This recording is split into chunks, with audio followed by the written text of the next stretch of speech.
Today I'll show how to buy shares of Exicure Inc., a clinical stage biotech company listed on NASDAQ under the ticker XCUR. This video is educational only and not financial advice. Always research and consider risks before investing. To trade, you need a broker, and I'll use eToro as an example to demonstrate the process. After signing up, you'll need to verify your account, usually with an ID, and add funds before you can buy. Use the platform search bar and type the ticker XCUR to find Exicure Inc. Make sure you select the NASDAQ-listed result for the company, not a similarly named entity. Open the asset page to review basic company information and the price chart.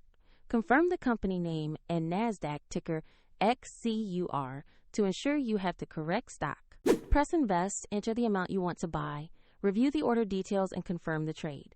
If the market is closed, your order may execute when it reopens, and if you lack sufficient funds, the platform will prompt you to add money before confirming. After the trade executes, your position will appear in your portfolio. A link to eToro is in the description if you want to explore the platform.